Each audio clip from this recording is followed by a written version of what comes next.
and welcome to the Mercenary Star Podcast. We are a Battletech podcast highlighting the storied mercenary units in the Battletech universe. My name is Seth, aka White Fox SG, and I'm your host. Today we are on episode 26, covering the Fox Patrol. I'm joined by special guest and my co-host for today, Battletech author and Fox Patrol author, Bryan Young. Bryan, how you doing today? I'm doing swell. Thanks for having me today. Yeah, absolutely. Thanks for coming on and joining me to talk all things Fox Patrol. We also have a special, we'll have a special discussion at the end where we kind of preview Outfoxed, which has been out for a week, 5 days, Yeah, something like a that. week today. A week today. Absolutely. Yeah. Absolutely. So that is the newest Battletech novel that is out in all the places. And we'll have links to that in the show notes as well.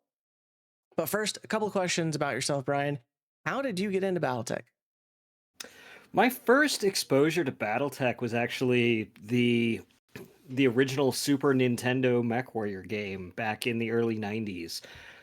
We had that playing on the Super Nintendo, my siblings and I used to play as a mercenary and just take contracts and blow people out of the water. That's awesome. Yeah, so that was my first introduction to it. And then I had a friend who had his family had like a family business in their basement, and they had like 8 networked machines down there. Oh, great. In the later 90s. So we played a whole bunch of MechWarrior 2 down there. So it was always sort of a grab bag, whether we played like Warcraft or MechWarrior 2 or Doom 2 or whatever. But we played a lot of MechWarrior 2 down there too. And I had like rule books for the tabletop game, but I never really played because I didn't have any of the pieces or anything. I had a couple of maps and stuff, but none of the stuff for it. And I never got into tabletop until I was an author, actually. Yeah. But I love tabletop now. Like, I play so much tabletop now. I really, That's great. really dig it. But the video games were really my introduction to Battletech. They are a huge introduction for a lot of people into the Battletech MechWarrior universe. And it's funny how many people recognize it and then say, "Oh, I know this," from the video games. So I did not have the Super Nintendo or a Super Nintendo. I was old enough to have an original Nintendo, but we never had one in my house. The only console that I had was the Game Boy, and that was kind of like middle school when I got that. I remember because it was right when Pokemon, like the video game, like the original thing started at all. But I did, like your friend, have 3 computers in my house in like 1990 because my mom ran a business out of our house.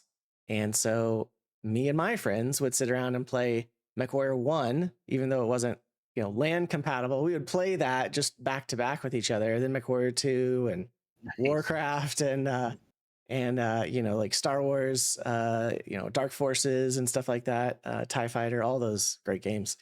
So yeah, I did have a friend that introduced me to the tabletop first, and then like the fiction and the video games probably right at the same time because they were as excited about it as could be at the time. Awesome. Well, okay, so here's another important question. Why foxes? Because as it may be obvious, I'm kind of a fan of foxes in general.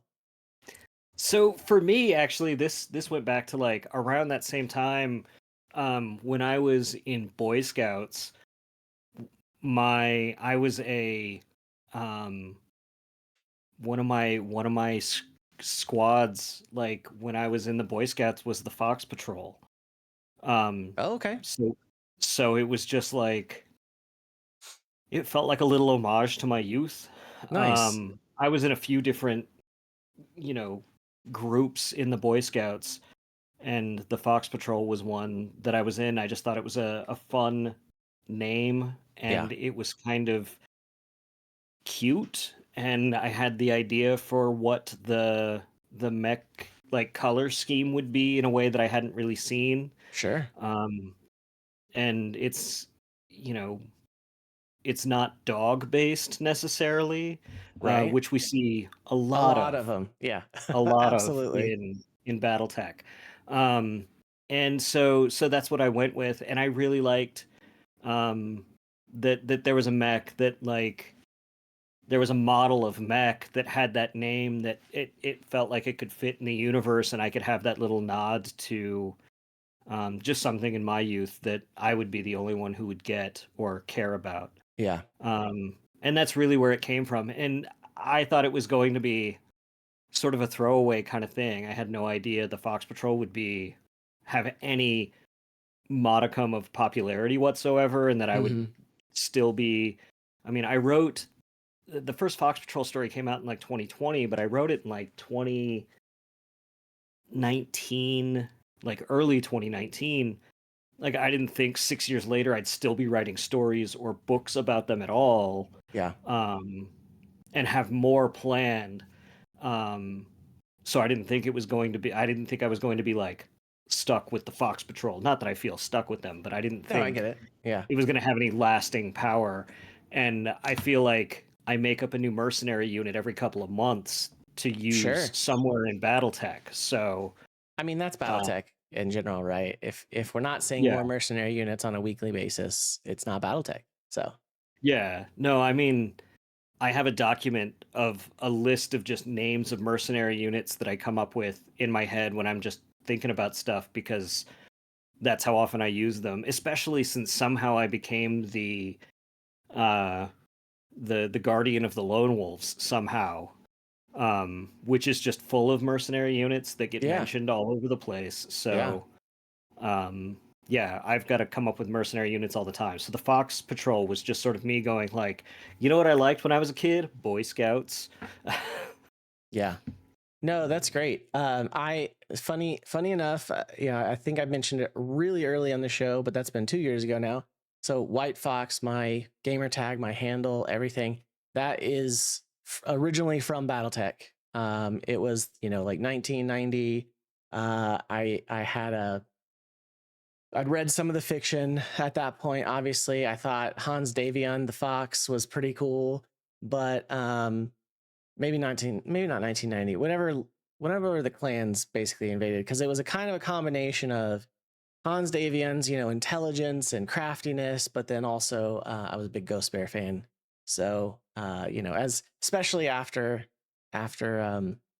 in 95 when the Ghost Bear Legacy edition for MechWarrior 2 came out. So that's the White Fox origin, and it's lasted forever. I've got my logo here that's evolved over the years, and pretty proud of it. But yeah, so like I said, big fan of foxes. I've always used that as my gamer tag, or had mercenary paint schemes, and mercenary legion, mercenary companies in all of my homebrew games and campaigns and stuff. So like I said, big fan of foxes. But that's cool. I really appreciate that. Um, Real quick before we dive into the Fox Patrol, is there anything other than the Fox Patrol that you've been really enjoying in BattleTech lately? A lot of stuff. Like I'm really enjoying everything everyone else is doing in the late Dark Age and ilClan era. I really love the stuff like Michael Ceravella's been doing, like Trial of Oh Birthright yeah, and Damocles he's Sanction are doing two of great. my favorite books.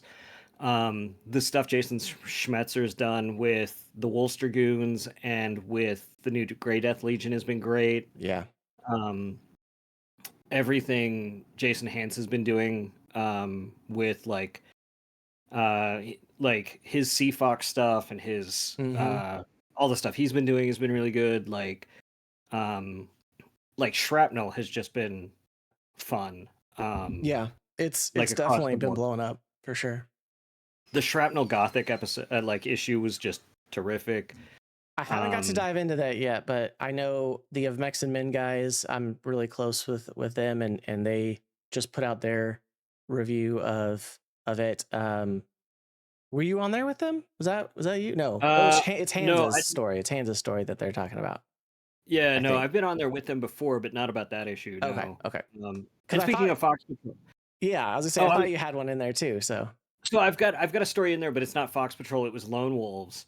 oh, okay, okay, But the free fiction story for October is that's a what it Fox is. Patrol Gothic story. So Yeah, yeah, if you see this today, you can still download it for free at the Catalyst website. It yeah, might still be around tomorrow, but it's going away fast. yeah. And it's They called rotate Fox those Marauder. on a monthly basis. So, Yeah. And Mike Stackpole's Death Kangaroos just I love those so much. yeah. Um, Stackpole, I know you have a special relationship with Stackpole. He has been one of my favorite authors from the very beginning, um, to the point where I've read almost all of his other fiction out there. I mean, all the Star Wars stuff. But what's funny, and I did tell him this at Gen Con 2 years ago, is that my favorite fantasy series. Oh, my camera's doing its weird adjustment again. My favorite fantasy series is actually his like one of his first, which is the Dark Glory War. I don't know if you've read these and the Dragon Crown books. It's kind of a Lord of the Rings esque epic, with a pre that book is like the prequel, and then there's 3 books in the series. But I absolutely love it. I mean, I've it's inspired like D&D campaigns and all sorts of stuff. So always enjoyed his writing as well. So yeah, no, shout out to Stackpole for sure. yeah, he and I have been having a lot of fun right now lately with the Chain Story project he's been doing, which is just a bunch of sword and sorcery fiction Oh, that fun. he's been curating, where it's just free short stories that he's Nice. been writing a bunch of, and I've been writing some of, and a whole bunch of other people have been, and Yeah. it's just fun. Yeah, I'll have to look into that for sure. I do enjoy reading. Yeah. All right. Well, hey, let's dive into the reason we're here. We're going to look at the Fox Patrol, and we are going to bring up the presentation because this is a video podcast as well as a audio podcast. So if you are listening on Spotify or whatever podcast platform that you choose, would appreciate if you go take a look at the YouTube video. It is youtube.com/at the Mercenary Star Podcast. And you can follow along. We've got a couple great pieces of art, as well as just some info on the Fox Patrol. And would definitely appreciate a like and subscribe because I am so close to 1,000 and getting that. That's the threshold for being able to go on to bigger and better things with in YouTube. So anyway, thank you for that. And yeah, let's dive into the presentation. Okay. So the Fox Patrol, and this is going to be just kind of a unit history summary, real quick, as well as kind of the real life happenings of where they came from. In universe, they were founded in 3143, 3145, I think. That's like the timeline for Katie finding the Kit Fox and then Yeah, starting the Fox Patrol. somewhere in between there, she met. She found the Kit Fox at the beginning there, and then somewhere between there and 3145, she met Arky and Evan, and then they formed the group.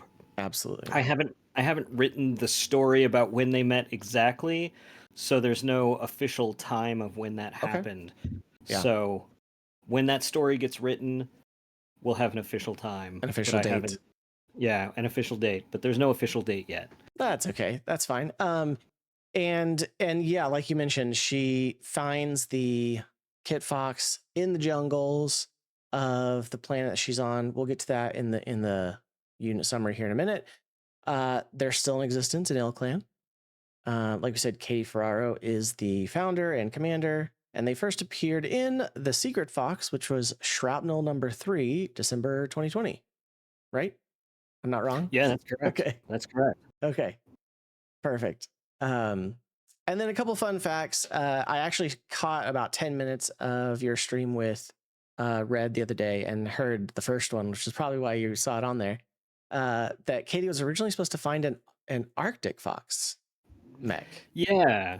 That was my initial mech that I wanted to give her, and for whatever reason, the fact checkers nixed that idea. I'm not sure what combination of factors went into that. Sure. But they ended up saying, "Well, what about a kit fox?" And I ran with that, and I didn't realize what sort of problems that was going to cause for me later. Right. But especially since now I play lots of kit foxes now. Yeah. But no, I've kind of fallen in love with the challenges of the kit fox. Sure. And it's a former Kellhounds mech. It was a Yeah. Kellhounds mech that got found in the forest there, or the Yeah. jungle. Yeah. I loved that nod for sure. Yeah, I actually, in thinking about it, the Kit Fox was the first metal mini that I bought, along with the Kodiak, of course, for Clan Ghost Bear, from Ralpartha back in the day before it was Ironwood Metals. And so yeah, that was, again, I told you I love foxes. And we did have it in plastic. Maybe that was played into it as well. We had a plastic Kit Fox whenever in 2020. But yeah, so the initial inspiration you also had on here was part of Iron Giant. Great movie. Yeah, no, I really loved the idea of a kid finding a robot, just some kid finding something that was theirs, and that was something that really spoke to me, and I hadn't, in all my reading of BattleTech, I hadn't seen anything like that. And so I thought that would be a really cool story to tell. And that was what kind of inspired the first story for the Fox Patrol. And originally it was supposed to take place, she was supposed to find the Kit Fox in a lake. And that was my inspiration from how I used to play that old Mech Warrior game. Yeah. In From Mech the Warrior, SNES. from the SNES game, you could really, like, I hated dealing with ammo and playing with, and again, this sort of also inspires the whole Fox Patrol thing. Like, I could never manage to afford ammo and resupplies and stuff, so I would just equip all of my mechs with lasers and try to pick contracts I knew would happen on planets that had lakes, and I Yeah. would just go sink my heat in Right. lakes. And I thought, well, what if a mech pilot overheated in a lake and died, and then a dam filled in and the lake filled in over the mech, and she's out there swimming in the middle of the lake, and she just kind of takes a dive and finds the mech. And John Helfers and Phil Lee, the executive editor and editor of Shrapnel, respectively, were like, no, that doesn't work. And now, having written as much BattleTech as I have, I'm like, yeah, no, that would be, like, logistically, her trying to Trying to get it repair a out. mech and get it out of the water, like, Yeah. that would be a nightmare. But I just really loved the image of this kid taking a swim on this shimmering lake, taking the dive and finding a mech. Like, it was just this really great imagery, and it would make a really cool, like, painting, but making it work logistically in a story just wouldn't work. But that was Yeah, the when you're trying to the recover that large a piece of machinery, that would be difficult to yeah, explain. yeah. Unless, But the oh, back, dad owns a salvage company, maybe, like yeah. pull it out of the water. But Yeah, she'd have to tell somebody about it at that point. But no, the yeah, backstory of how it got there was like how I had sort of gotten caught up in it, and the mystery of it being sort of lost in the jungle worked just as well for me.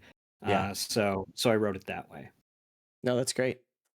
That is great. And yeah, I kind of mentioned it before we started recording, but I having restored a classic car in my younger days, and being a bit of a car guy myself, I appreciated the scene and the story of like finding something old, restoring it. We talk about in BattleTech that these mechs, especially in the Succession Wars, right? They were all classic cars. They were all classic 100, 200, 300-year-old mechs until we got to the Clan Invasion and they finally started ramping up production again.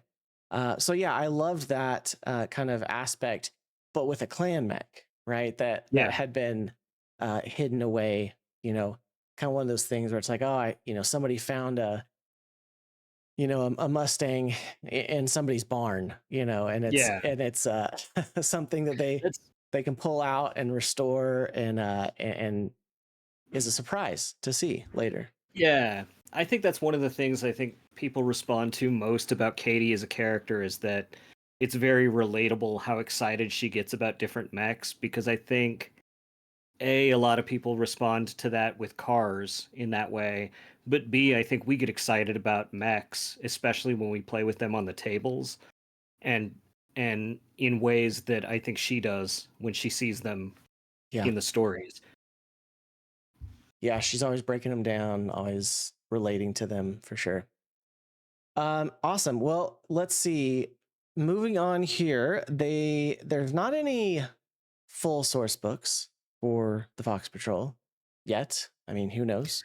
I think we've talked about it publicly before. I've written a spotlight on it. It's just not out yet. I don't know what the publication schedule for it is, but there is one in the works. A spotlight, nice. That's great. But Katie is in Legends 2. So that's on page 137, which came out in July of 2024. There is a little bit of Fox Patrol stuff in the Battletech universe book, I think. If not a mention, then at least the logo. Yeah, just the logos in there. That was recognizable. Was actually sure. What the logo was created for, actually. To get it in there first. Book. Gotcha. Yeah, like the book was in production long before anybody knew how popular they were getting. Mm-hmm. And yeah, because they've been working on it for a long time. Ray Arastia, the line developer, was like, I sense this becoming a thing. I want to get the logo in there. Yeah. No, that's great. Okay, so did I count right? There's 9. I mean, I know there was there's more short stories that were written and compiled, but once they're compiled, do we have 9 stories about the Fox Patrol? I figured if anyone should know, you should know. I've lost count of Battletech stories. I think 9 sounds accurate. 10 if you count Fox Marauders. Oh, true. And then I've written another one that's turned in that I don't know when it's coming out. But 9 sounds accurate. Okay. Which it seems like a lot. That's actually a lot more than most Merc companies get, actually. It is, and I definitely find that out as I research these mercenary units. But Secret Fox was the first, Fox Patrol in June 2021. I'm also using the references from Sarna here.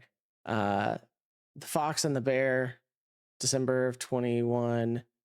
A Fox on Galatea, June 22. The Fox Hunt, which was all of those, I think, combined, plus a bonus story. It was Fox Tales, which included the Fox Hunt. Which is the Fox Hunt. Okay, yes, gotcha. Yeah. Yep. And then we had Lone Wolf and Fox, which was another collection, but included Jade Foxes. Yes, and it collected that and Mary Foxmas. Okay. Yes, which I have listed down there as well. Mary Foxmas was the Christmas story from December 24, and then Without Question, they have a brief snippet in Without Question, the Jade Falcon novel. That was in May of 24, and then Outfoxed, which just came out in October of 2025. So yeah, that does cover it. So okay, good. Like I said, I was hoping I didn't miss any, but sometimes the internet is not a reliable place to find things. So no, that is correct, and that is the full list, and then awesome. The alternate universe the Fox Marauders, Right, and right. then the title for their next story might change. So I'm not gonna That's okay. blow that here. Yeah, no, it's not a problem. Okay, well, hey, let's talk a little bit about their history. This is basically, short summary with some highlighted points from the first 8 books. So not including Outfoxed yet. We'll have a little talk on that at the end. But Katie was an orphan on Durangle. Existing planet. Did you make that one up? That was an existing planet. Okay. And it was just, there wasn't a whole lot on there. And it was a backwater where not a lot had happened. So yeah, I love that in the BattleTech universe. It's similar to Star Wars in that the universe is so big that there are planets all over the place that have little to no detail, and players can go and just create their own story there. So love that. In the Lyran Commonwealth, though, and she found and repaired an abandoned Kellhound's Kit Fox. If you are watching the video, we got a picture of Katie from Legends and a picture of her Kit Fox with its excellent rust red, rust brown, orangish, and gray camo, or not camo, paint scheme, which is great. And then met up with Archie Colorado and Evan Huxley. Archie Colorado, that's a great name, by the way. Just like, I don't know, Colorado, kind of fun. And I did find it funny that in exchange for repairs, that's what they're like, hey, we'll join you if you can just help us keep our mechs put together. So, and do all the paperwork. And do the paperwork, seriously. Which, at the end of the day, like, trust in that to, because let's see, she found it when she was like, what, 15, 16? She was 17. 17, okay. Yeah. But then it was like yeah. 17, like a day, the weeks after her 17th birthday. Sure. So she's still just an adolescent. Right. And so then trusting her with the paperwork as like a 19, 20-year-old a couple years later. That's a lot, but that's funny. Yeah. They spent 3 years on Durangle. Their kind of big accomplishment there was destroying the Durangle Raiders and eventually purchasing a Confederate dropship. First of all, how much does a Confederate dropship cost? Well, that really depends on how stolen it might be. Okay, well, that's true. That's true. And that was definitely something that they grappled with in the story. They're like, I think this thing is stolen. For the price. I didn't mention the price because the economics of BattleTech don't usually make sense. It's true. It's true. But, definitely when thinking of mechs being in the, single millions to, 20, 30 million C-bills, thinking of a drop ship, I was like, oh, so they've been like really saving their money. It was probably a lot, and it was also probably a lot of trade and mech repairs. Yeah. And I asked about how much it would probably cost, and I was told don't ask. So yeah, that makes sense. No, I don't have an answer. I do love the Confederate dropship, though. I did not, dropships and jump ships and stuff like that. We've got kind of the standards that everyone knows: the Leopard, the Union, the oh my gosh, the one that holds a battalion, that now Overlord, that kind of everyone knows. This one coming in at being able to carry 6 mechs, but being kind of like a smaller Union style spherical dropship, I thought was very cool for like a small unit like this.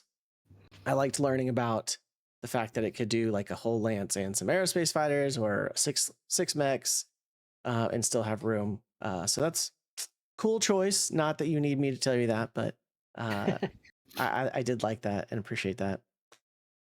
Then they went to the Rosselhog Dominion, which I have read all of these, but it's been a while. And so I totally forgot that they were actually, that was where the planet they went to next was at.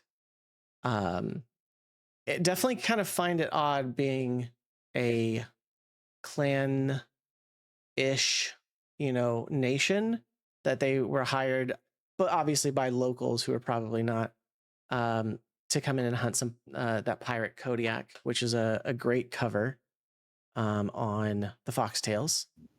Yeah. Once again, we got that up on the screen on the YouTube video. But yeah, it didn't seem like there was much there after that though. Like that was kind of just like by itself, right? Yeah, I mean, there's the implication of some other stories where they had to do some more work there after in order to afford to get off planet. Sure. As But has been the case with most of their missions. yeah. But there hasn't been any storytelling there since then. Okay. And there's definitely I've learned so much about the Dominion since I wrote that story that when I go back and revisit that era of their lives, it'll definitely have some more interesting things to happen there. But yeah, yeah, they've definitely they've spent quite a bit of more time in clan space than I think people might realize. yeah, especially then going on to well, in a minute when they get down to the Jade Falcon area, but also working in the periphery, fighting against the Queen Anne's privateers. I didn't look up the location on this. Was this north? Where was this at on the map? There is it north of the Lyrans, or is it kind of north of Clan Space? I want to say that was way. I think that was like below. I had to do so much math to figure out how to get them back to the hinterlands. Yeah, back to the hinterlands. But I think it was like down, way down south, like below. Like I think it was in pirate territories, like by the Tortuga Dominions kind of stuff. Oh, okay. So, man, yeah, that is far. And it came down to hand waving, like, oh, it's lucky we ran into that command circuit that let us tag along, kind of thing. Right. Okay, yeah, they would probably have to for that, but yeah. And then yes, recruited by the Lone Wolves, traveling to the hinterlands. They end up working, more in clan space for the Aluna Mercantile League, and then also fought on the Battle of Sudaten alongside the Chistu Jade Falcons, which I know you've had a lot to do with them. I've enjoyed their story, other than the fact that they took such away from my Ghost Bears. So, which I'm sure you hear all the time. I mean, in fairness, that was the source book writers did that. I just dramatized it. I do understand that for sure. But I mean, those Ghost Bears are thriving. They're doing really well with their new parents. Yeah. And and they still have all those ideals. They're doing good. They're doing good. It was really that as a Ghost Bear fan, and I'm sure you've probably heard this, family has been that like differentiator for Ghost Bears for so long that I think a lot of us were like, it found it really hard to believe that they didn't feel like they were part of the Ghost Bear family to begin with. And obviously I know the way you wrote it was like kind of to try to let them have that separation, more easily for sure. But yeah, I think we're all waiting for some Ghost Bear redemption, because I think, even if they have to have the Civil War, I think that and I can only presume that you were trying to get as much information as you could with as limited time as you could in the book. But definitely would love to see it spread out over multiple books, because it did feel like, the beginning of this book. And again, I understand this is coming from all the stuff that came before with the Dark Age. There was no fiction for it; was all source books. And so it was like, but because of that, I think the feeling of, at the beginning of the book, the Ghost Bears are great. At the end of the book, the Ghost Bears have already had a civil war, and you're like, wait, what? I think The novella series. I've got 4 long novellas that are coming out in a series starting Q4 this year. That are all ghost bears that do some of that fiction that start in the Dark Age and take you all the way through into their incursion into the Combine after the Civil War. They're going to give you a lot of that meat that you're looking for. No, that'll be great. I'm looking forward to it. Okay, so just to show a couple more of the pieces of art here before we move on to our discussion of Outfoxed. Do have the Fox Patrol making the cover of Shrapnel number 16. And so we show the quick draw and the locus there. And then also showing the cover of Outfoxed, which has a fantastic image of a griffin punching a night sky, which I enjoyed seeing the night sky, in fiction. I feel like we don't see it very often. And so we'll get to that scene in a minute. And then also we had the Marauder from the group was actually in Hotspot Hinterlands on page 130. Found it just before we started recording. But that was good. I didn't realize that was there, because it's not like in a section about Fox Patrol. It's just in a table. Yeah. So no. And then go ahead. I was gonna say I've been really fortunate. We've been able to have really great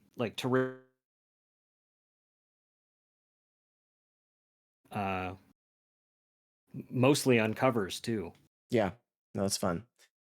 And then just some photos from around the internet. We had some awesome painted a lance of Fox Patrol mechs, and the Fox Patrol dice puck, which is very cool. Jealous of that, and the pin as well, which I know those were part of the Kickstarter stuff. Or maybe not the dice puck, but the pin wasn't it? No, those are just convention exclusives now, and I've got. Oh, okay, all right. I picked up a bunch so that when I do conventions, I've got some for folks. So if you catch me at conventions, usually I'll have some nice to sell, and patches too. But they were, again, Fox Patrol when the Kickstarter was happening.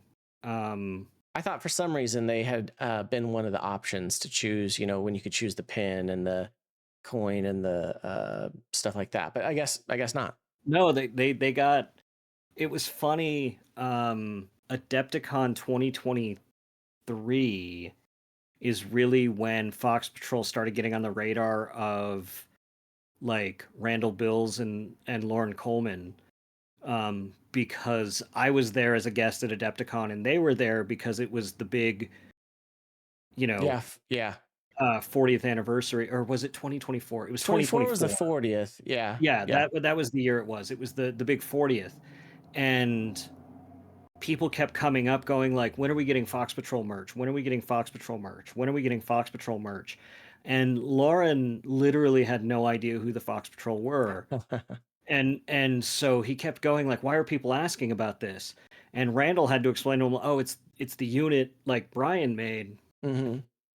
And he had no idea. And then they had, for the next year, they had the patches. It was earlier this year. They had the patches and the pins ready, and they blew out of them. And they were all just like, "Oh, I guess this is a thing." Yeah. No, it's good. Anytime you can, like, I'm also do a bit of graphic design on the side, and so anytime you can have a well-designed logo, I think it goes, like, somebody attaches to it and they go for it for sure. So okay, well, hey, let's get into Outfoxed, shall we? Yeah. So very graciously, you sent me a preview copy, and I didn't get it quite finished before release, but I enjoyed the story, and we have again showing the cover image there of Outfoxed, of the Griffin and the night sky, And so I'm just going to kind of give the description that you gave, but then also I think it's probably in all the places where it's being sold, kind of just trying to give people the primer for it here. Katie, led by Katie Ferraro, the Fox Patrol has found its way to the hinterlands, seeking work for a mercenary company of their size. Unfortunately, too many close calls have made Katie a bit cautious, and the jobs she finds aren't exactly the ones that pay well enough to keep up the unit's morale. When they take a bigger job, they have no idea that they're going up against Lord Leon Hansen, son of the Duke of Tybalt and leader of a new unit called Hansen's Hawkeyes. Humiliated, Leon vows revenge against the Fox Patrol, vowing to destroy them for the insolence of their continued existence. Katie has to fight to keep her unit together and alive through all of Hansen's attempts at sabotage, assassination, and destruction. Could Hansen's rage and resources really mean the end of the Fox Patrol? And so that is the plot of the story for those who are watching after the fact. And it's a great setup for them and kind of where they're going next. What anything you want to add to that before we kind of get some questions on that? No, I think if folks have been following the Fox Patrol through their early adventures, and especially the stuff that happened in Lone Wolf and Fox, like the collection of Lone Wolf and Fox through the serial novel that had appeared in Shrapnel, where Evan in his Locust kind of takes a really brutal hit, and in Jade Fox's at the Battle of Sudetan, where Archie loses his quick draw. Katie is in a place where she really is really worried about losing people. And if people have only read like the early stories, they know the thing about Katie is that she's there not because she wants to hurt people or kill people for money. She's there because she really loves mechs, right? Yeah. And so the idea that she can lose the people around her is really creating a difficult inner situation for her. Mm-hmm. And so this book was really me trying to explore that cognitive dissonance for her, like emotionally. And also I just really wanted to I don't feel like we've had many good mercenary rivalries in the fiction for a long time. Yeah. So I wanted to explore that. And I think giving Katie a rival is just hilarious. Yeah, so a rivalry is something that, you know, is classic in BattleTech, right? But whose choice was it to have a Hansen as the antagonist? Was that you, or was that suggested? That was me. I wanted it to be someone that had some connection to BattleTech history, but with a new unit, and I'd written something in connection to the Rough Riders before, like sort of with Chaos Theory, the story I did for the Alpha Strike box set. The Highlanders had been hired by the Duke of Tybalt, which is Lauren Hansen. Gotcha. Okay. And so I had done a little bit of like, it would be funny if they're sort of foppish and have a little bit of privilege, even if Leon Hansen or Lauren Hansen had recently gotten a land holding and a title, that this guy still holds on to that like it's meaningful. Sure. You know, that there's some privilege of like, you know, the kid whose dad is a cop, and that makes him think he's a cop too, that sort of privilege. Yeah. And I thought that would only be possible with one of these storied sort of mercenary units. And like everything, I picked a few different units it could have been, and the Rough Riders is sort of where it shook out geographically and just sort of like story wise. And it was the easiest to slot in, where they hadn't talked about any kids.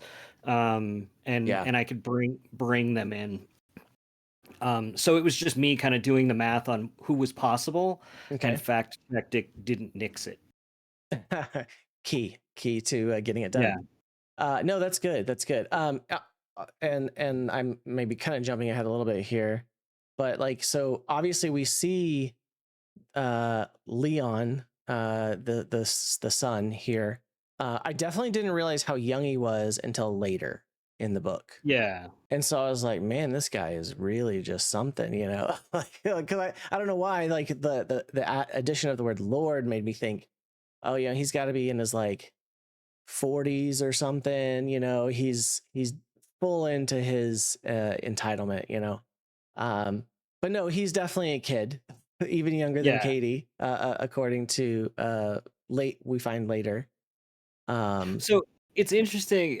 My editor, my first editor, the developmental editor, Catherine Monasterio, said the same thing, and we actually went through it in the book and added little things like very young and Yeah, clues like that in the beginning. And I've heard that from a lot of readers where they're like, I didn't realize how young he was until it's explicit. But yeah. if you go back and look at it a second time, like there's a lot of clues like how young he is Hmm. previously. That's it's really funny that you're just like, clearly he can't be Right. um that clueless and young, but oh, he is.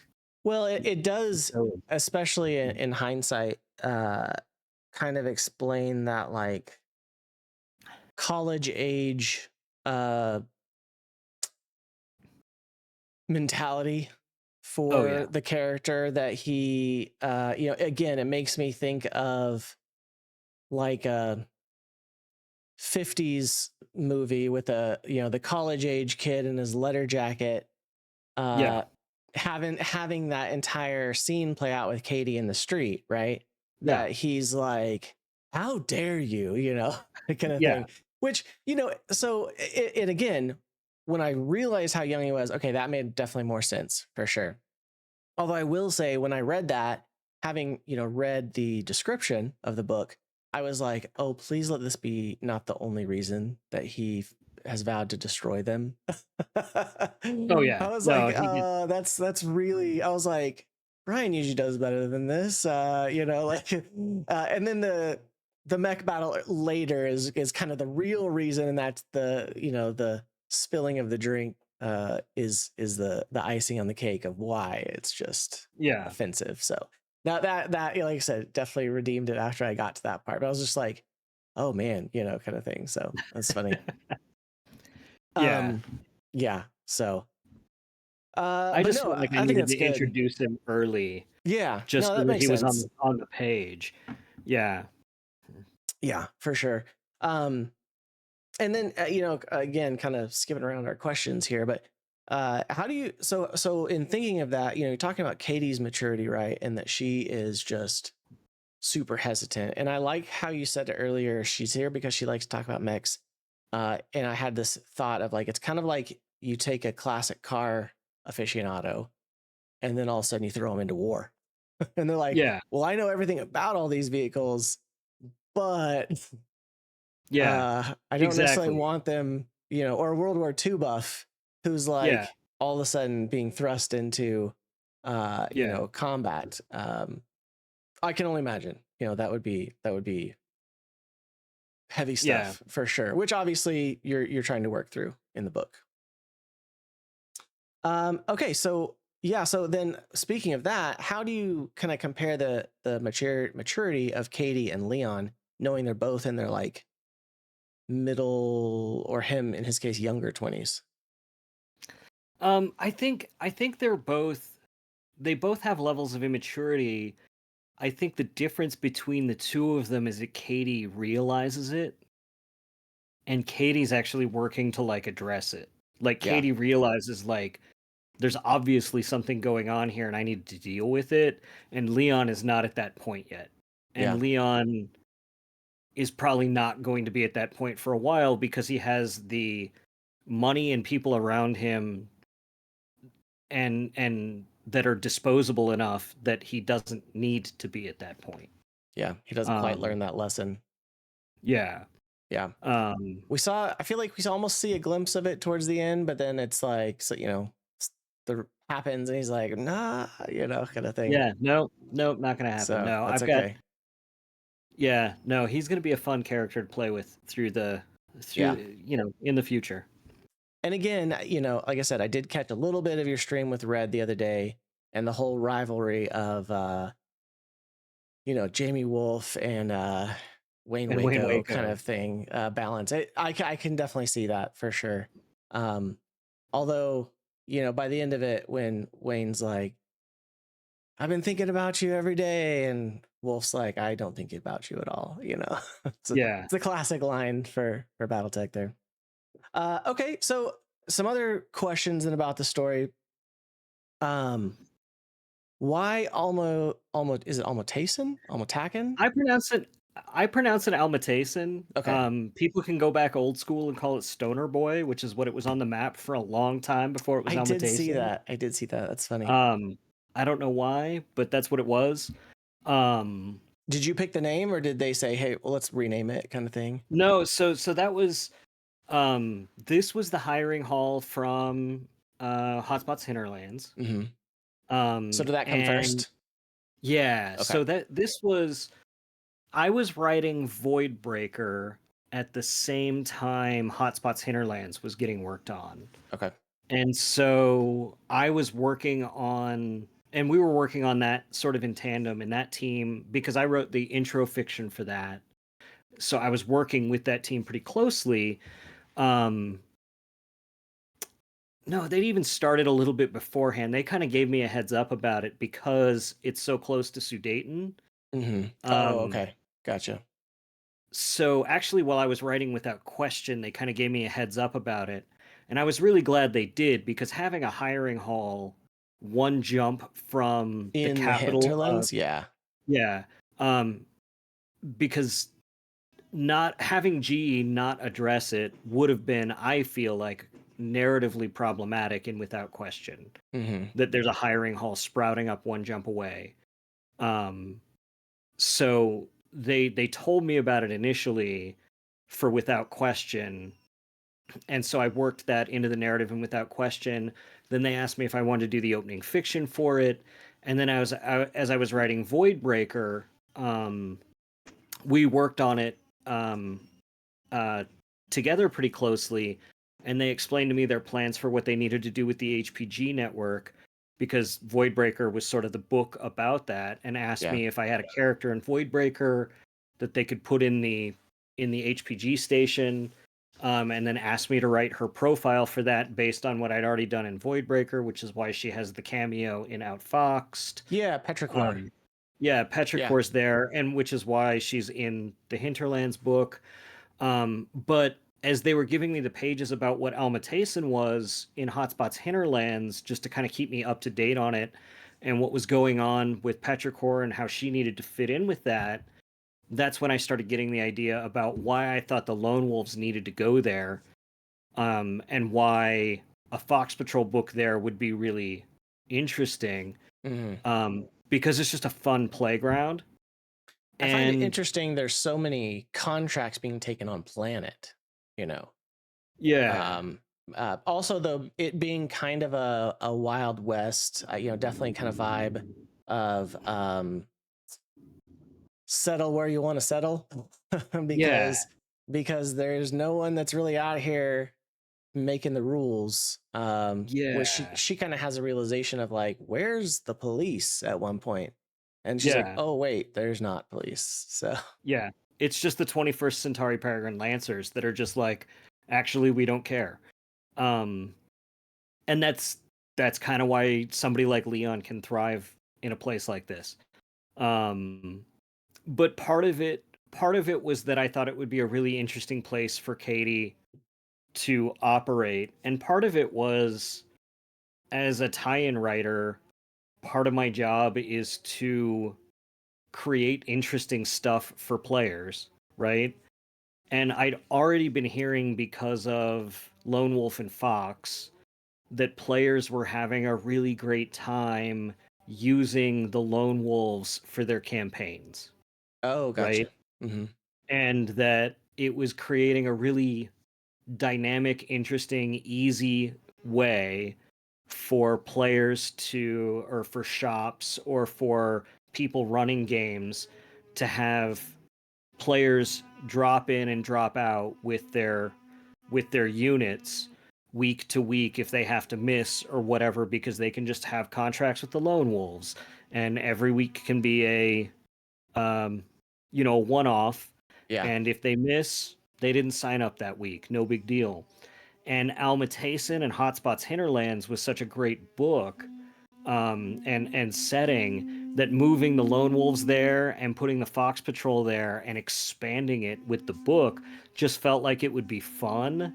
And with like the source book writing I've done with like Shadowrun and Robotech, and just being a game master myself, I thought it would be fun to be able to kind of put in like story hooks that players and game masters could use if they're creating games in those spaces. So Yeah. Almatason just felt like such a rich setting for that kind of stuff, to also support the game and people who might want to play in that setting. Which was, I mean, like, the story was first, but getting to support the game and the setting and the players was definitely in the back of my mind, especially in revisions after I felt like I had the story set. Gotcha. I just been curious to ask somebody about that because I don't know how much you've looked at like the mercenary stars of mercenary hiring halls across the inner sphere. I've done a little bit of research in that since my podcast name is Mercenary Star, with an homage to the 80s classic Grey Death cover art here. But Yeah. there's a hiring hall in Lyran space, kind of just south of the Hinterlands and the Jade Falcon zone, that never was raided by Word of Blake, that was never raided by the Wolves or the Falcons, that survived through the Civil War. It didn't go through anything with all the stuff that happened on Stellaris and Galatea, and it's just there hanging out, being a great place to be. And it's even got its own kind of like unique take on mech games that are like Mech Olympics almost. And it's like it's got a really cool history in that, like, basically this father and son who were this like CEO and executive of the same company had a competition to see who was going to get the contract for something, and they played rugby in atlases, and Okay. that determined who would get it. And then that was so popular that then they decided to have mech games every summer, and it brings all these crowds and all these mercenaries to perform feats of piloting skill. And there's like all the there's like soccer and hockey and basketball in mechs that are performed, as well as like battle chess kind of thing. And so again, I'm just like, this is not being utilized, and it's there. There needs to be some No, stories there. that's cool. And I'm, what's the name of the planet? Yeah, it's one of those things, right, where I should absolutely have it memorized because I mess with it so much. But it is, I can tell you.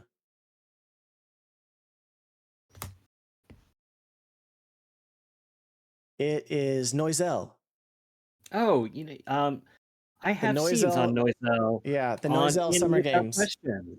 Yeah, there Um, was. It was like a yeah, brief no, mention. The Tomcats were there for about one scene before they took off. Yeah, Yeah, no, I've had scenes there, but it wasn't anything long because it was still, we've got to send people to the hinterlands because that's where the crisis is. sure. No, like I said, I Yeah. definitely get that. And I think that if my own headcanon, if there was going to be big development there, it would be because mercenaries who we're loyal to the Lyran Commonwealth are taking contracts, from interested parties there, kind of thing. So Yeah. I mean, I may have my own, couple jottings down of things that could happen there, but no, it's Yeah. I again, like I said, having a brand new one form, because there's like they've said there's like 6 or 7 that have been out there at any given time, and so yeah, like I said, just but yeah, again, having it created in the hinterlands totally makes sense. Yeah, especially, it's so central to like where all of the fighting is happening, Yeah. and that Wild West environment where so much can happen in system, because there's so much construction and so much stuff being built and terraformed that so much needs Yeah. defending, No, which is it's good. perfect when you need your Yeah. milk defended. Right, exactly. The literal milk run. Yeah. No, that's good. I appreciated the irony of that for sure. Okay, so let's see. What about the mechs? Have you picked all those, or were those some of them recommended? Obviously, the Um, Fox Patrol has kind of been established, but for the most part, I pick the mechs. Every once in a while, I'll get told like, "No, you shouldn't use that mech. Here's a suggestion for a replacement, or here's like 3 you should pick from." Um, I've gotten better at it over the years. Like it used to be, I'd pick mechs and they'd be like, "That mech hasn't been in production for 600 years," and it's like, "Oh man." yeah, Um, there's a there's lot a of couple of history to go through. yeah.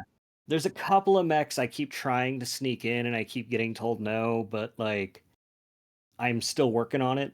Um I figured out a way to get Mackies in with Voidbreaker that they couldn't tell me no with, so Yeah, I saw that and that was kind of fun, right? That totally makes sense as a gamer. I yeah. would, people do that all the time. Like let's pick the oldest, slowest thing, and Yeah, figure yeah, out why the hell anybody would want to do this. yeah, Yeah. Um and and they couldn't. yeah, no, that's good. I do like the Night Sky was being uh featured. I feel like it's always been an underrated Yeah. hatchet mech. Um, that mech, and that mech specifically was a mech that I put in there because I played at Gen Con every year. Stackpole and I play Masters and Minions Yeah. together. And there was a year where we played Masters and Minions and someone brought a Night Sky. And it was a year I brought G Chistu's Falcon and Archer Okay. Pride Shrike. And the Night Sky kept Mike and I there for like 5 or 6 hours, and I just could not kill this thing. And it Oh chased me around the no. board for 5 or 6 hours, just cutting into me. And we shot at this thing over and over and over again, and we just sanded armor around everything. Like, and we just couldn't take it down until finally, like, we called the game at like 1 in the morning, which is way too late for me and especially Mike. Yeah. At a convention that we're working, um like because we just couldn't win with everything we had.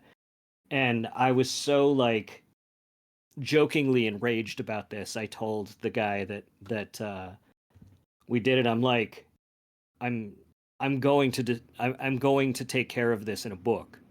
Like, this is going to happen, Yeah. and it's going to be you. And his name is Jason Faberman. That's awesome. and That's awesome. and he got his comeuppance finally in this book. It took a couple years, but it Yeah. happened. No, I mean, it was an annoying mech, right? It was Yeah.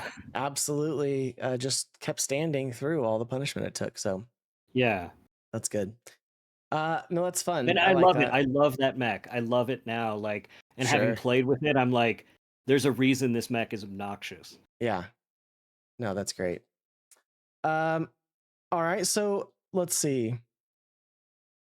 Where, if the hinterlands were not the place to be, where would you like to see the Fox Patrol visit? What part of the inner sphere would you like to see them visit?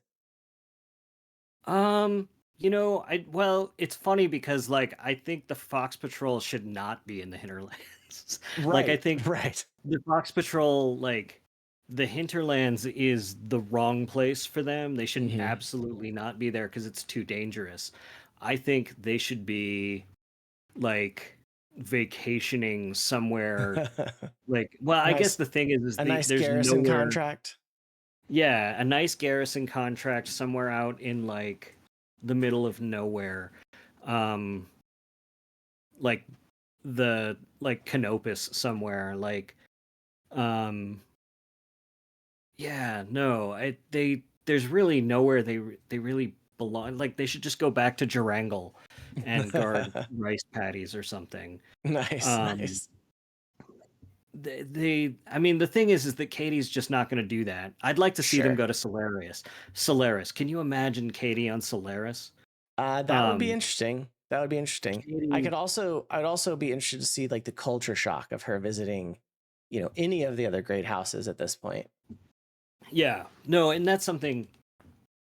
One of the things I love about bringing Katie to new places is that wide-eyed wonder and excitement. Like the thing about Katie is that like everyone else in the BattleTech universe doesn't care that they're in the BattleTech universe. Right. And Katie feels like she's the only person who does care that she's in the BattleTech universe. Yeah.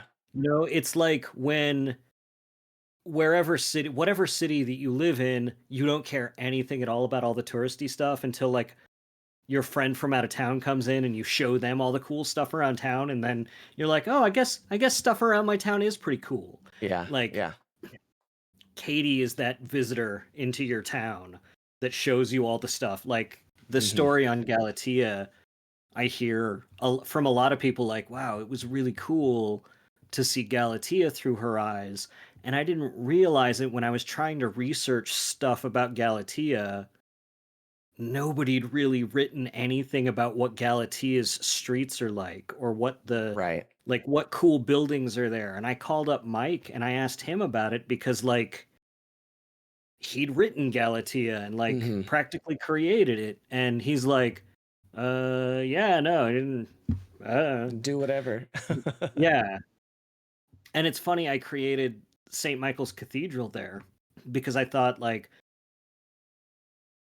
why wouldn't you have like a cathedral like that, that's that old, as old as Notre Dame is now, Sure. in a place like that that has this dedication to mech warriors and stuff, and he just ran with it. And he loves it, and he's used it in like two stories now, and um giving it that flavor. And I don't think we would have been able to kind of flesh out any parts of Galatea like that without that exuberance of Katie's for just being in a place that has history of mechs written all over it. Right. Yeah. So Yeah. like anywhere I send her, like that's going to be something Hmm. um she's going to have that excitement for it no matter how jaded she might get about anything else. Sure. Absolutely. Awesome. Okay. Well, we I think last question. I almost forgot. At the end, and again, not giving any spoilers away, but at the end we get a glimpse, kind of an internal monologue of Katie considering maybe I shouldn't be in this Kid Fox. Uh do you have any thoughts on like how much bigger would she go? Would it be a jump to a medium or a heavy, or like any thoughts on where she might land on that? There was a long time I really really considered having her like keep that Kodiak. I love Okay, Kodiak. that would have been Kodiaks are my cool. favorite assault I mech. do love a Kodiak for sure. Um, so there was definitely a long time where I thought about that. Um, I think Katie's gotten used to really nimble, fast, small mechs though. Hmm. So, So um, anything bigger would need to have a bit of speed, maybe. yeah. Um, but she really loves her Kit Fox. If anything were to happen to that, I think she'd be devastated. Um, Understandable. She'd yeah, have to make some money to be able to put that away in storage, right? Like any yeah. good classic car collector would. Yeah. I'd thought about too. I mean, in Mary Foxmas and Jade Fox's, she does start talking about trying to figure out like new pod configurations for it too, because there's definitely Okay. better configurations that might help her on the ammo front, and Sure. um, but there's definitely, maybe a medium mech that has a little bit more mobility but more armor. Yeah. Um, you know, or even something that you know that's light that still has a little bit more oomph to it. I don't know. I mean, I've played games where I can spend all day in a wolfhound and not go down, but I've also played games where I can walk out and take one shot in my Kit Fox and go down. So, Yeah. you know, maybe something It like just that. happens sometimes. Yeah. No, Well, I get yeah. that. Well, fun, fun. I look forward to that. All right. So you may or may not know, and you may or may not be able to answer, but we always have a segment where we talk about the ideal force pack or a possible force pack for whatever unit we're talking about. So the Fox Patrol force pack has not been revealed to my knowledge as of yet. But my initial thoughts, and then I'll let you respond however you want to respond. My initial thoughts were the Kit Fox, of course, as a repose. Variant quick draw. I don't know how close to the like kind of standard quick draw it is, but I figured that could be that. It could also be a repose. There's nothing that says they have to be any of these specific repose or a variant or a jumping one. But that's kind of the format they used with the mercenary force packs for a while. So a quick draw. An Ion Sparrow. I figured, like let's bring, get something from the new book as well. And I think it's supposed to come eventually in plastic, but it could be a repose or the jumping one because it does have the jump jets. So give it that little plastic plumes to stand on for when you want to do that. And then the Stormcrow C, because we haven't seen that since Clan Invasion Kickstarter. So that was my thoughts. I will let you respond how you will. So Yeah, no, I think that's a pretty solid list. I don't think you'd be um unwise to make it like make it star sized and go okay, with the yeah. 5 mechs and I throw mean, the there's Marauder in there only too. 5, sure. Um and throw the Marauder in there because Marauders, they sell, right? They're They recognizable, do, they do. and another repose of a Marauder isn't going to be a bad thing. To some. No. It's funny, right? They are insanely popular and they're great mechs. Iconic. Mine was always the Warhammer. Was Yeah. my favorite between the two of the originals, but that was because I started with BattleTech 3rd edition that had the Warhammer on the Mhm. front. Also Natasha Krinsky piloted Warhammer, and I just thought that was awesome. Yeah. So Well, part of my thinking is that I talk to a lot of people and they want to be able to just go buy yeah, a since it's pack only that gets 5 the mechs full length. for the unit, yeah, having it as 5 would be fine. Yeah. I just I hear that a lot where people just want to make one purchase and get the whole unit. Yeah, absolutely. Absolutely. Um hold on one second. And at that point you'd probably want to replace the quick draw with the Griffin. Probably. Yeah. Yeah. Since the Stormcrow's in there. Makes sense. Yeah. Um yeah, Or some absolutely. iteration of it. Yeah. Yeah, and I wasn't sure about the Griffin, I Because did think it about was in that the beginner because box for a while. yes, it It's still is. It still is with the Vindicator. The isn't it? I think it's still the Griffin, not the Wolverine. I think it's the Griffin. Anyway, I yes, haven't bought a that's beginner box in a while. yeah. I've got several of them, and I just can't remember. Yeah. But no, I agree. I agree. That's a good one. So, Okay. Yeah. Um, okay. Last thing. How do you Oh, play? Oh, so oh, I cameras. was gonna say they have announced that the Force Pack is coming. I just don't know when, and I don't know what's in it. Yeah. So And that, and I did hear that. So, yeah. um, okay. So last thing, oh, that was the Force Pack too. If you're looking, that was mine, but I do like changing out the quick draw for that as well. Okay, so last thing, how would you play, or how do you play Fox Patrol at the table? So I do a lot of signing events at stores, and I do a lot of conventions. And so I've played Fox Patrol at the table in just about every way you can imagine. I've played Fox Patrol as an Alpha Strike unit. I've played Fox Patrol as a classic unit. I've played them one at a time. I've played them two or three at a time.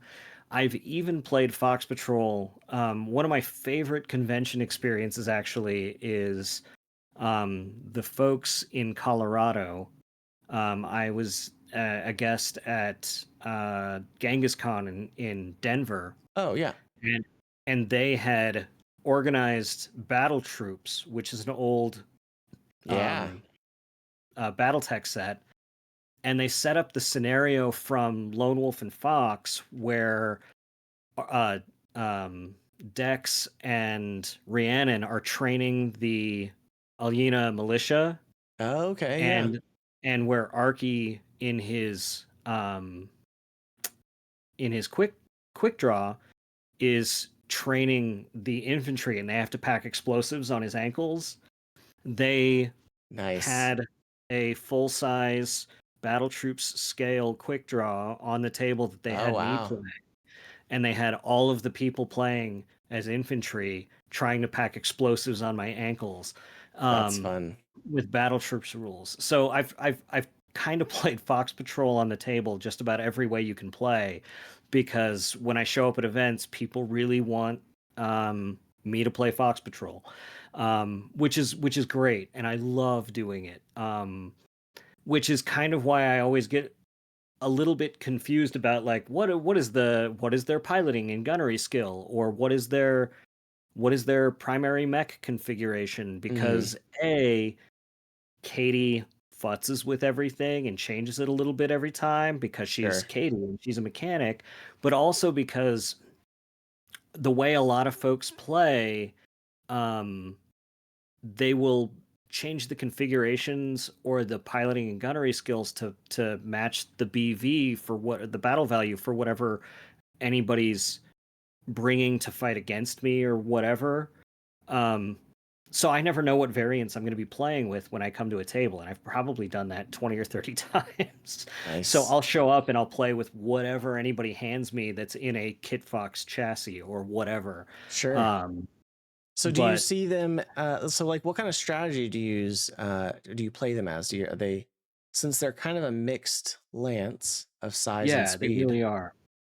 Um, for me, a lot of it is really um, using the big guns as sort of the anchor, and using um, Evan and Katie to sort of try to flank and get back shots. Yeah, that makes Um, sense. um, Especially in the and if Ion Sparrow. with the Ion Sparrow, definitely the Ion Sparrow has kind of changed things, which is why I'm so excited. Ironwind finally got out their metal Ion Sparrow. Um, that Ion Sparrow is mean. It does, Hmm. like in Classic, it runs a 9, 12, 10. And it's got, I don't know. I mean, Evan runs a prime configuration, which is um, pretty mean on its own. Yeah, But the C configuration is 6 small ER or ER small lasers with targeting computers. yeah, So and it's heat neutral. So like there's no yeah. He would there's fire it's everything all the time. Yeah, you fire everything all the time. You can do like 25 damage into somebody's back, and you've got a TMM of like 5 every turn. Nobody can hit you. Yeah, If you've got initiative, if you, I mean, like the downside is if somebody can hit you, um, you're probably dead that turn, or you lose something vital. sure. As a Um, lot of quick, fast light mechs are. yeah, um, but that's really kind of the way it is. Like the Marauder and the Marauder and the Quick Draw really kind of do the anchor. The Kit Fox kind of depends on the terrain, whether or not it's a sniper or a flanker. Because the Yeah, Kit Fox is actually not as fast as you think it is. it's not. It's not, and it's Um, also not the most armored either. no, it has a lot less armor than a Locust, actually. It has Um, good weaponry for a 35 tonner, but yeah. yeah, And so really, it really depends on the terrain of whether or not the Kit Fox plays as a sniper or a flanker. yeah, Because sometimes you can just get boned by the terrain, and then you just have to find some heavy woods and snipe, because if you leave the heavy woods, you just can't. You're just gonna get picked off in one shot. yeah, yeah. Especially, and if you're not moving to max speed as a Kit Fox for sure. Yeah. Awesome. Well, Bryan, thanks for joining today. Really appreciate it. It's been a fun discussion on Fox Patrol and your new novel, Outfoxed, which is out as of now. Couple things to finish the show here. If you've been following the show at all, we have. I was part of a campaign setting that Bungle Tech came up with. Helped do some of the narrative work for that, and that is something that is still ongoing. We have a mission that just came out, and there should be 2 more, one for November and one for December. And so definitely go check out the global campaign initiative over at Bungle Tech. We had a really cool piece of art done for it. There's little bits of it in of all of our podcasts in there. There's a Mercenary Star poster on the back wall. It's in the presentation that I sent you if you want to look at it. But yeah, so for those watching and listening, if you are still playing that, be looking for those episode or those new missions to drop as well. Also, be sure to check out our sponsor, Fortress Miniatures and Games. That's fortressminiaturesandgames.com. Be sure to check them out. Especially if you don't have any kind of local game shop, definitely love to support those. But if not, they're a great resource for BattleTech. So, well, thank you again, Bryan, for joining and for hanging out with me today. Any shout outs that you want to give? Um, it just I don't know. I always choke at that question. No, just everybody who's really just been supportive of the Fox Patrol and just the stuff I've been doing in BattleTech in general. It's been really great to be so accepted in BattleTech, and um, just to get to play. Like I love getting to play in the universe, not just even as a writer, but just as a player. Yeah, It's just a great space to play in. So thanks it's everybody for absolutely. letting me. Absolutely. It's my favorite IP for sure. Well, you can also check out Bryan online if you engage with him in socials. It's Swank Motron, I think, right? Yes. And Yes. then that's also your website, swankmotron.com. Yep. There'll be a link in the show notes. I know sometimes you have some extra special stuff that goes up on sale, autographed books and stuff that people can check out. And I think that that is going to do it for this episode. And look forward to getting to the next one. And as of today, recording, it's Halloween. So happy Halloween, and hope you have a good evening with family and can enjoy that. So, well, thank you all. We'll see you next time. Good night. God bless.